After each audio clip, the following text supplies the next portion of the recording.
Hi, and welcome to Podcasting 101 with Rachel. This podcast is for busy female entrepreneurs who run their own businesses and want to start a podcast, or who may already have a podcast. I want to share practical information and tips on how you can get your podcast started and managing it along the way. I'll also be interviewing other female podcast hosts to give you real insight into what it's like having your own podcast.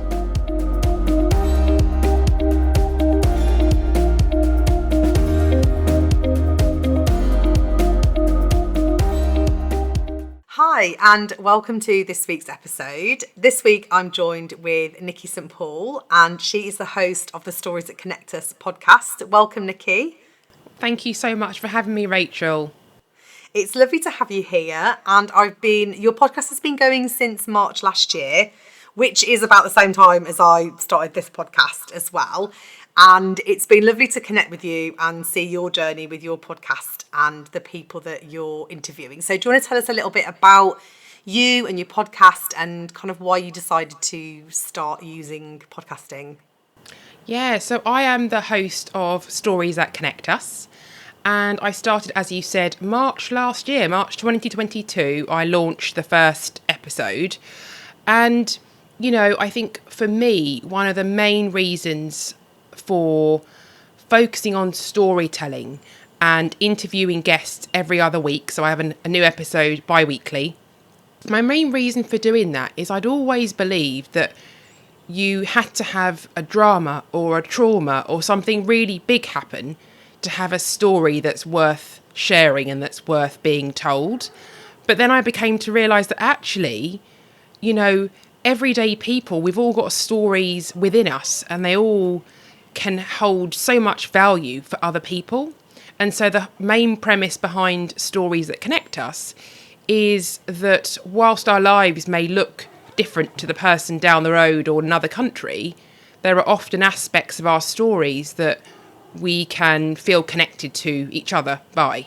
So that was really what I wanted to do, was to unite people through the power of storytelling, and so that people who had a particular story and were sharing it with my audience, that other people may listen to that and think, okay, I'm not the only one who have gone through or is going through X situation. And so that really was the premise behind Stories That Connect Us. I love we were just talking about that, about the storytelling element, and it is so interesting. I find it fascinating talking to different people and hearing. And I think that, like, my first podcast that I did was talking to different virtual assistants and sharing their journeys and how they got there. And it's, like you say, it's so interesting hearing all these different stories and finding something that resonates with your own story within those people. And everyone likes to hear, quote unquote, celebrities' stories. And I'm actually more interested in just people that are like me or in my network. Exactly. Because, like you said, you don't have to have something big happen or be famous for you to have a story that's going to resonate with other people. You can have that. We've all got stories that will help other people as well. That is exactly it. It's everyday people telling us an aspect of their story, because obviously we can't tell a whole story in half an hour or 40 minutes. But whatever story they share, if there's just one person who either feels less alone, or one person who starts a conversation with a family or friend or their employer, depending on what the topic is that is being discussed, then that's the aim. I mean, we can get into that later. Yeah, I think that is such a valuable story to show in a podcast to have, with having those, making that connection. And that is all what we all want as well. We all want to find that connection. We want to belong. That's it. Yeah, absolutely. So what made you choose podcasting to help get the storytelling element out there? So I know many people started listening to podcasts in lockdown, because it was something to do whilst they were on their 1 hour out today. I have been listening to podcasts for many years prior to that and always loved the audio. And I remember even as a child getting, this is showing my age now, but cassette tapes from the library and listening to audio as well as reading. I did lots and lots of reading of fiction, but I also loved audio cassette tapes. I loved being able to sit there and close my eyes and almost feel like I was being taken into this other world, particularly if I was listening to fiction and fairy tales and things like that as a young girl. So I've always loved audio as a channel, and I think I learn best through audio. So even, studying, I would always, record myself into a dictaphone, record my notes, and then listen back and, hope that somehow, some way, that the knowledge would seep into my brain. Yeah. So I've always loved audio as a channel. So I think that was why I was sort of really drawn to podcasting. In terms of why I decided to start it, I mean, I've been wanting to start it for years prior to 2022, at least 2-3 years. But it had always been one of those things that kind of got moved to the back of the to-do list, and I'll do it next year, and how do I do it, and who will listen, and all those kind of creeping doubts and assumptions that we make, and we stop ourselves from doing what we want to do.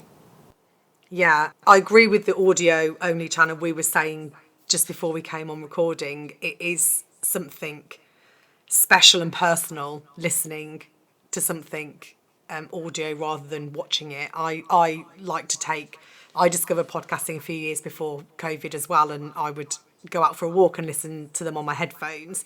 I also listened to a lot of stories as a child. My kids absolutely love listening, not cassettes now though, on their Alexa dots and something, but they absolutely love stories like that. And I think my daughter listens to Harry Potter on repeat most nights, and it's just something about that world, like you say, that makes it a more personal form of engagement, I guess. Yeah, I think it allows for real focus on what is being said, because there's just, you don't have to look at anything.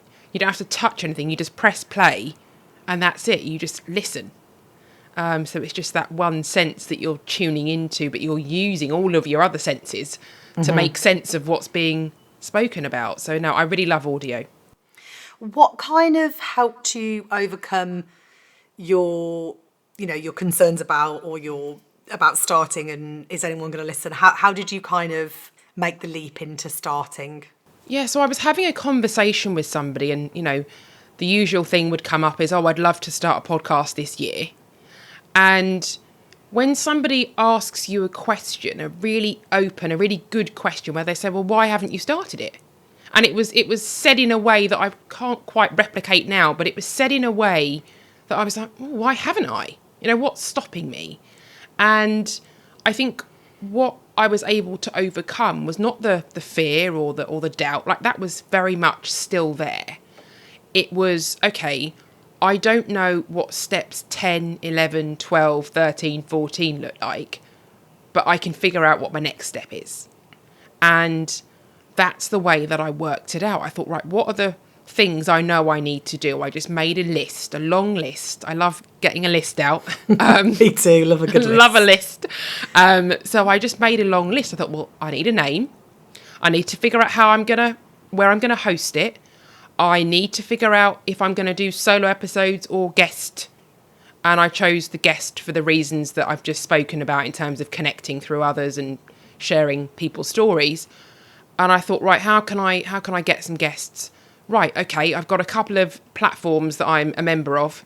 I'm just going to post on there and see what happens. So I didn't have this very sophisticated guest strategy at the beginning at all. It was just like, you know what, Nikki, if you just get one guest, that's all you need to get started. And that's how I went along for quite a number of months, really, until I started to find my feet a bit more and had more of an intentional focus about the sorts of stories that I wanted to have on. I really wasn't picky at the beginning. I mean, luckily I got some amazing guests early on, but I think I probably would have taken anyone who'd said yes, that they would wanted to come on the show. Whereas now I'm more, actually, well, that's not the direction that I'm going in. That's not the topics that my audience resonate with. So I'm more comfortable to say no. You've made an important point there, because I think that when we're all starting out, like we were saying earlier about podcast evolving, and when you start, you don't know what you don't know, in effect. Exactly. And you do have to start somewhere.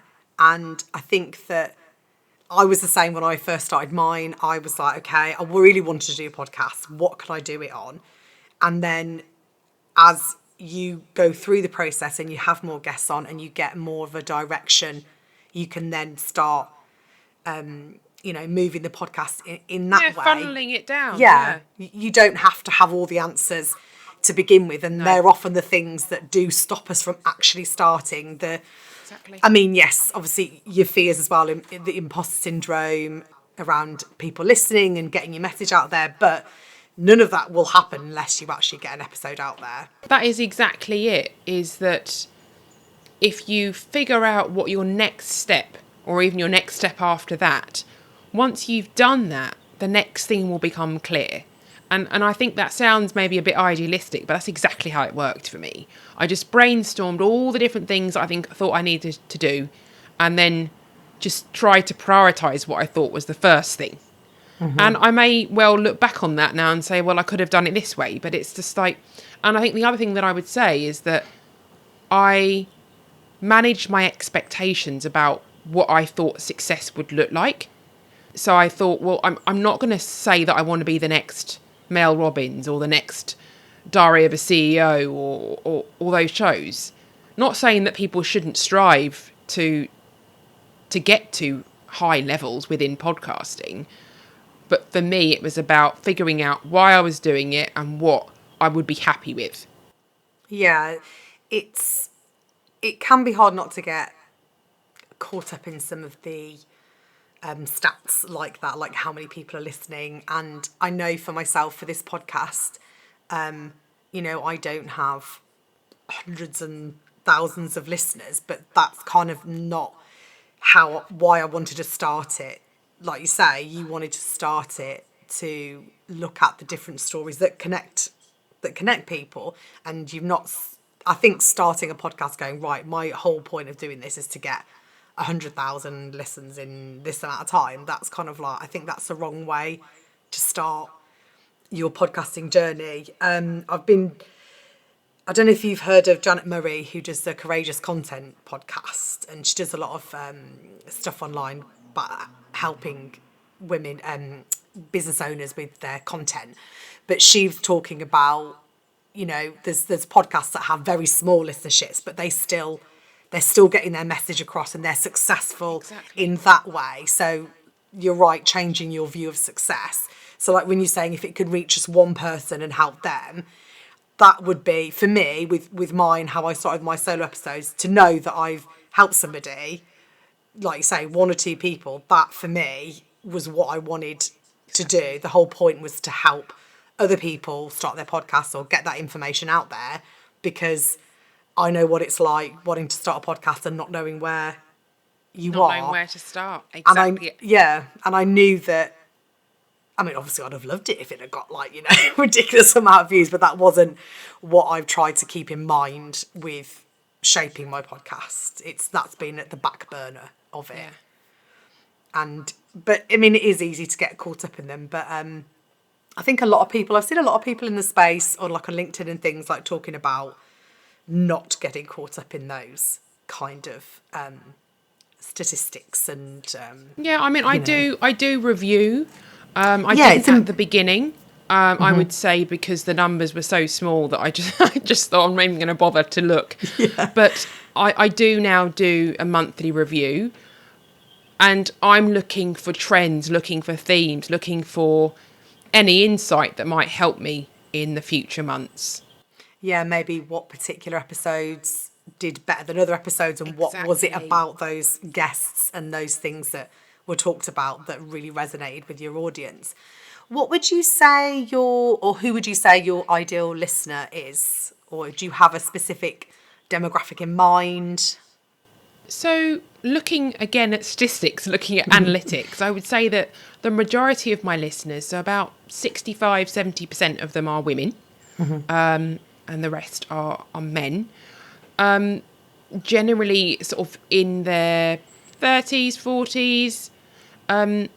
Obviously there are people who sit outside of those brackets, but I think outside of those basic gender and age demographics, my ideal listener is somebody who really wants to learn and be inspired from other people, who wants to take an experience that somebody else has had and use it as a way to move themselves forward. And my ideal listener is somebody that realises that life is not just full of highs, it has lows and it has a very messy middle. And often that's where a lot of the growth comes from. And I really try to tease out from the guests that I interview the lessons which they've learned, the advice which they would pass on, so that potentially it could stop somebody else from doing the same thing, or maybe they'll still do it, but they'll do it with a knowledge that of somebody else's lived experience of that topic. How did you find the tech side of things when you first started? Was that did you find that daunting as well, or are you quite tech savvy and you were happy with getting set up on the host and microphones and whatnot? So I am not what I would class as tech savvy. I'm not a technophobe, but I'm not one of those people that's always the first to try something. But I think one of the things is that once I'd realised that I wanted to keep things really simple, I wanted to keep them either free or low cost at the beginning. So that then narrowed my options down, because I was trying to avoid paid options to begin with, because I thought, let me just give this a go and see how I can do it at low to no cost.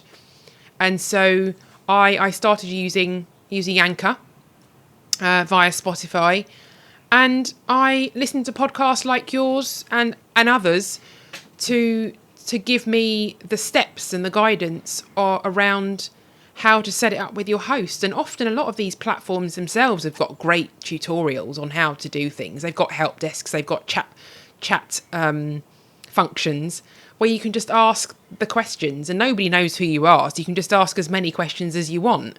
So I think that was the main thing. I had just thought, right, okay, let me just ask the questions, let me just give it a go, and let me just trust in the process. Yeah, Anchor. I started with Anchor in my first podcast. I've moved on to a paid platform now, but because I'm a podcast manager as well, that was something I wanted to explore, as a paid platform as well. But Anchor was perfectly suited to my needs when I first started out. I found it quite simple to use once I'd figured it out. Like you say, there's a lot of information out there with guides to help you kind of get started. And I do have the advantage of having a husband who's a sound engineer, so he really helped me with, he had some mics and things to start with before I invested in my current one. But I think it's very easy to start with very low costs. That's what I did. Yeah. I think that there's a tendency, right, I need the best microphone, the best headphones, I need a boom arm, I need this, I need all these different things. And I went with a sort of basic setup, and I've upgraded over time. But that's only based on whether you feel that you want to. But to be honest, I'm not trying to diminish the importance of good audio, because that is very important. However, if the content's no good, then it doesn't really matter. Yeah. If the audio is crisp and clear, but actually they're not resonating with the content that you're putting out episode after episode. Yeah, if you're only worried about the tech before you start a podcast, that's not where you should be. You should be more focused on... What's your why? Yeah. What are you trying to get out of it? What's your measure of success? If it's a guesting show, how are you going to obtain guests? If it's a solo, what's your first 10 episodes looking like? What is your content plan? That should be where you start with, not, Yeah. how can I, how many microphones do I need, and lighting and all of those things. Yeah.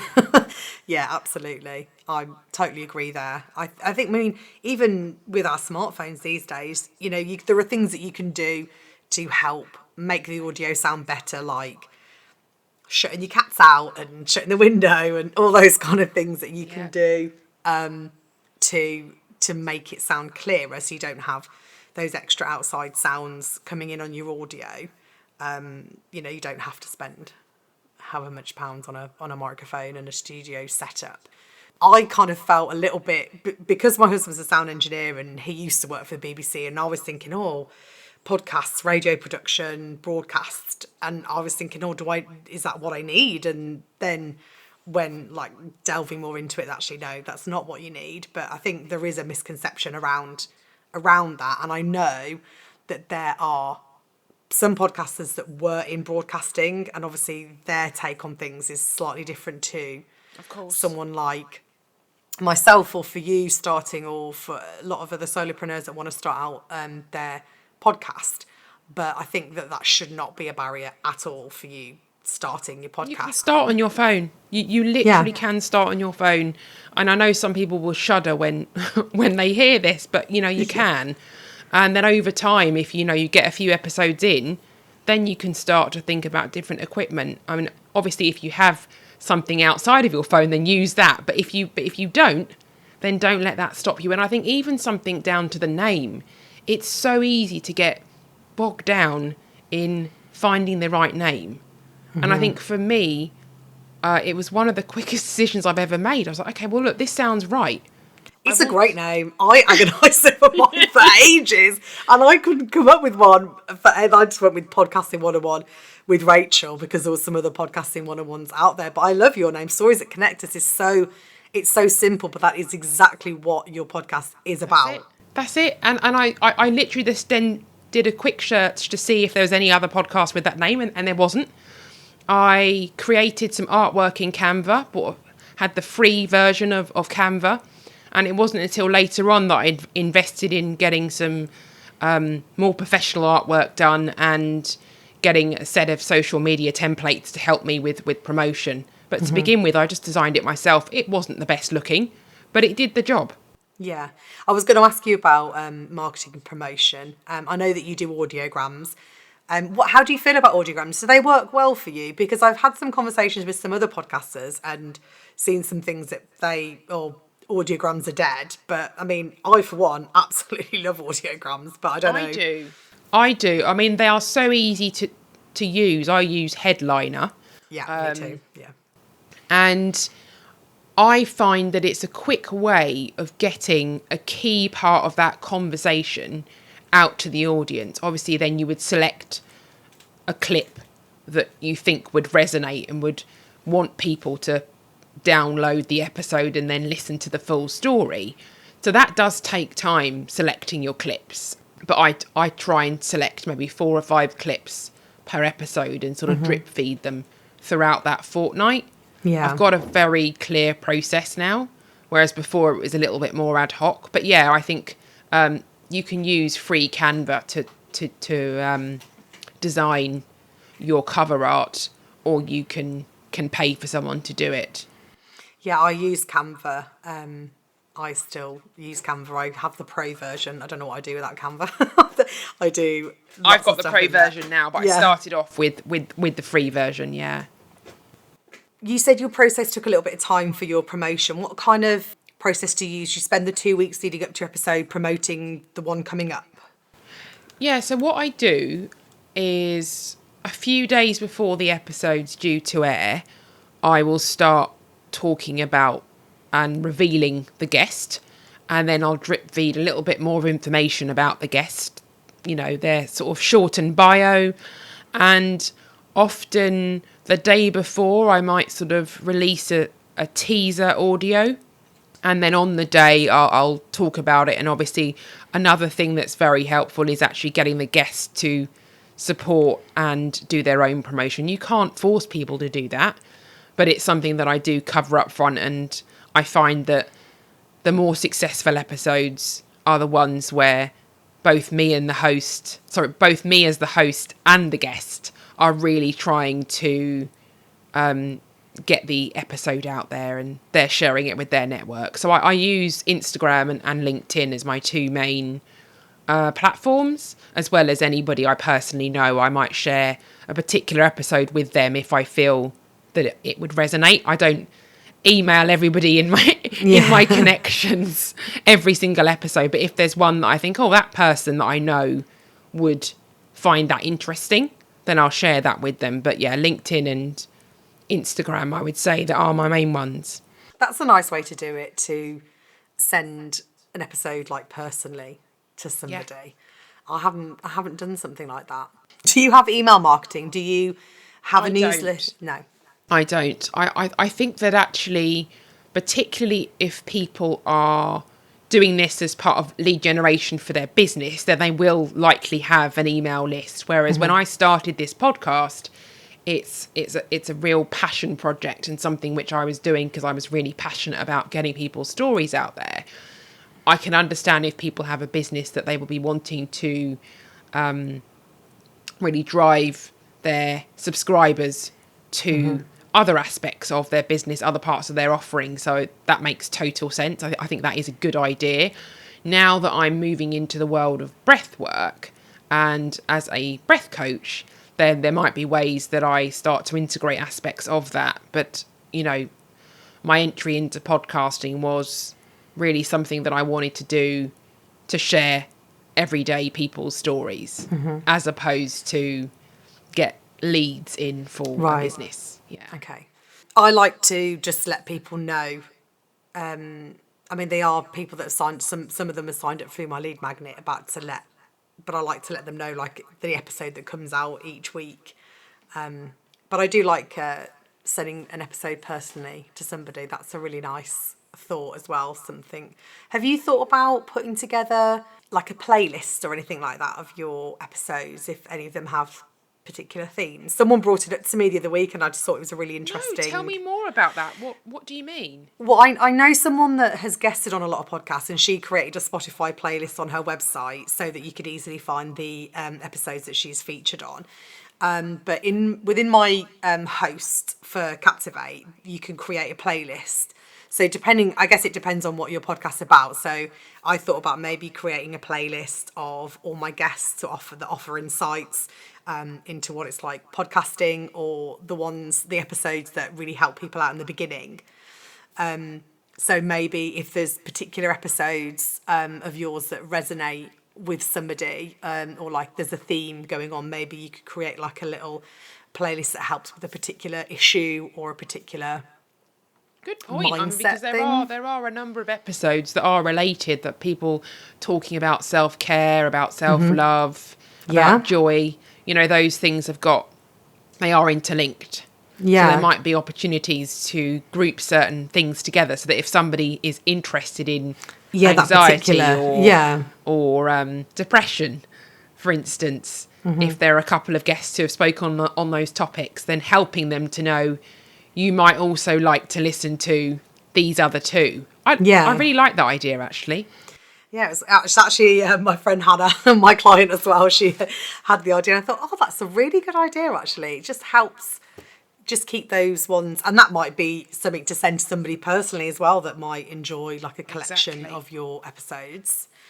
Right, so that's something we can both take away. Exactly. Watch this space. Yeah. How do you feel that it's all going as podcasting? Are you happy with how your podcast has evolved and progressed? And do you have any, I say future plans, but is there anything that you would like to do with your podcast? So in terms of how do I feel it's going, I mean, I am now on season 2. I've launched 21 episodes and I've been going since March 2022. So at that level, if you'd have told me in March 2022 that I would have had 21 episodes and in my second season, I would have said, oh my goodness, how am I going to do that? Because my original vision of success was, look, let me get to 6 or 7 episodes, because that's more than a lot of people get to. Yeah, you're right. Yeah, there is a lot of people that drop off it. Absolutely. Pod fade, I think they call it. Yes. And so the fact that I haven't faded, and the fact that I'm in the second season at that top level, I'm really, really proud of getting to that point. In terms of, I guess, qualitatively, one of the things that I love is when people contact me and say, I listened to this person's story and I really resonated with it. I listened to this person's story and I shared it with a friend who's going through a similar thing. I listened to this person's story and I had a conversation with somebody that I've been meaning to have for ages. And these are things that I've received. And so that tells me that I'm doing something that's providing value to other people. Yeah, absolutely. Having that feedback directly from your listeners, it's a really good feeling. You're probably my most engaged listener, Nikki, and I love it when you send me little messages like that. So thank you. I do love to support other podcasters as well. Because sometimes you're feeling like nothing's working out and someone can just say to you, hang on a minute, no, like that episode that you did, that really helped me answer a question I had. So I think it's a small thing that you can do, but you can make a big impact on somebody else's day. Yeah, I do try and support the other podcasts that I listen to as well. And like you say, it's nice.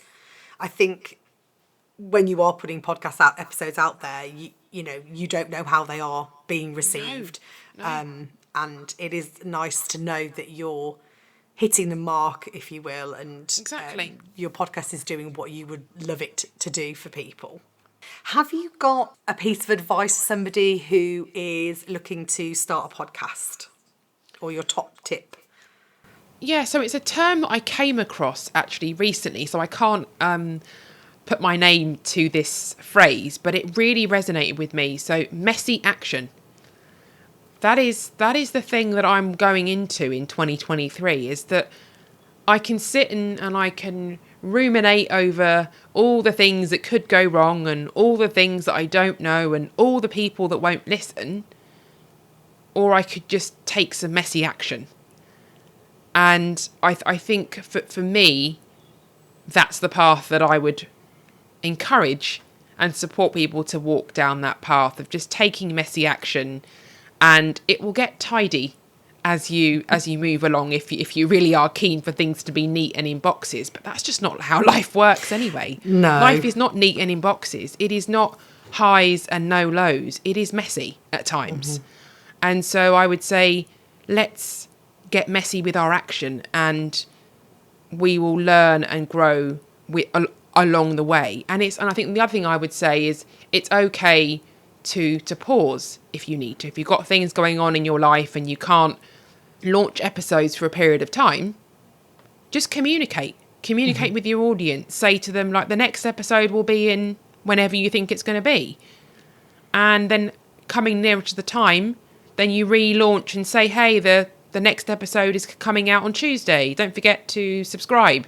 So we all have lives that sometimes things come in left field. So that would be my advice, is messy action, and it's okay to take a pause, or it's okay to decide that you want to stop as well. Like, that is equally fine. Yeah, absolutely. I love the messy action, and that really resonates with me right now. Kind of like we were saying before we hit record, that is something that I feel like, well, we were talking about the comparison game, weren't we? And I've been trying to look at my business more strategically and looking at my podcast as well. And then I feel a little bit frozen in that, am I going to do it right? And like you said, unless I actually start doing something, taking that messy action. Well, then you I'm won't not do going anything to, right yeah. if you haven't started. Yeah, exactly. And I'm not saying it's easy. It's not. I think that would be naive of me to say that. But if you just put one foot in front of the other, just like walking. Yeah. And that next step. What's that next that's step? it.